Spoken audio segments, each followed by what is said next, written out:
Adiris, also known as the Plague.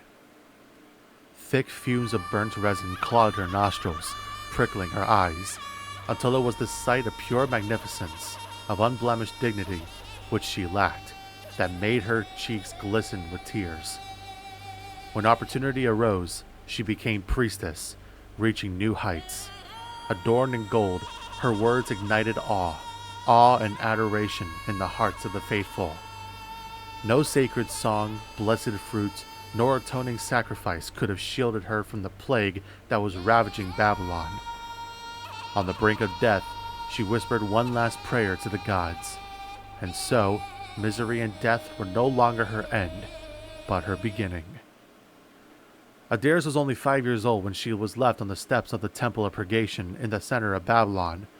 During her time, she would tend to the gardens, prepare ceremonial meals, and polish ceremonial incense burners, while praying to the gods and holding on to the belief that they had something planned for her.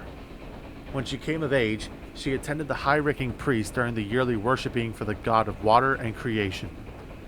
This was the moment Adiris felt closer to the gods than ever before.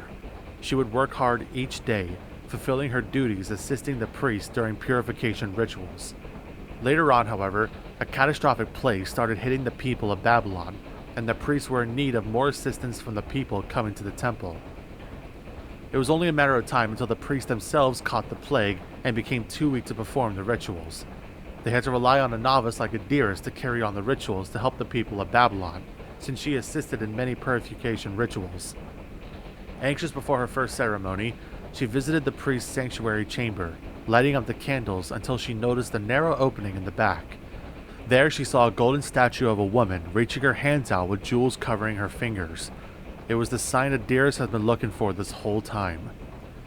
She entered the great hall filled with followers who bowed down to Adiris, who began reciting the epic of creation, when she saw a woman at the back collapse to the floor, seeing her feet covered in black blisters. Adiris rushed to the back with her sacred knife and cut off her own toe to offer to the gods, praying to protect the woman from this plague. Ever since, the followers, in fact the whole city of Babylon, started calling her High Priestess of Babylon. Her faith was tested when she started showing signs of the infection, her cough getting mixed with blood, her neck erupted in abscesses, and her foot darkened with blisters. She started wearing a veiled headpiece and carried a censer that masked the smell coming from her skin. Hoping to be saved, she proceeded to perform rituals, offering blessed water and food for her followers, but no rituals could save her.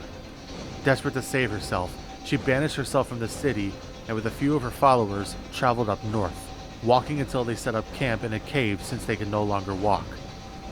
They all believed that the plague was slowly killing them, and so, surrounded by her followers, in a puddle of their own vomit, Adiris made one last prayer to any of the gods that will listen to her. It's unclear what happened to the High Priestess of Babylon, but a theory came around that she will return to the city. But would she be their salvation or their doom? Knowing that the entity probably answered her prayers, we all know what happened to Babylon afterwards. Adiris went from being High Priestess of Babylon to now what I consider her to be the High Priestess of the Plague. The power she holds is honestly the most disgusting.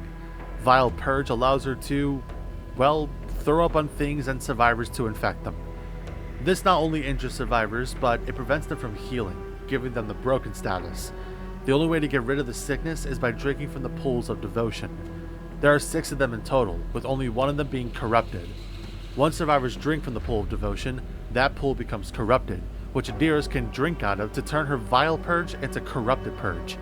She also gains it when all pools turn corrupted, resetting them after her corrupted purge is used up. During her corrupted purge, this allows her to hit survivors from a distance, kind of like how Huntress throws her hatchets across the map. This alone is the reason why I love using the Plague. Plague's perks allows her to block the 3 furthest generators from her at the start of the trial up to 120 seconds or 3 minutes, ending prematurely once a survivor gets put in the dying state, transfer the terror radius to an obsessed survivor whenever they get injured, allowing Adiris to be undetected for 30 seconds, and whenever a survivor is put in the dying state, all survivors in your terror radius scream for about 6 seconds, giving away their position. Overall, I would give her A tier.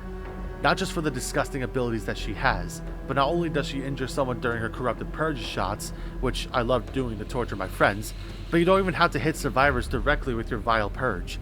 You can infect them when they touch a pallet, vault on a window, or even touch the generators. This slows down their progress since them being sick all the time prevents them from staying alive. The High Priestess has definitely returned, but she was here to witness the fall of not just her city, but all cities who succumb to the plague she brings to everyone.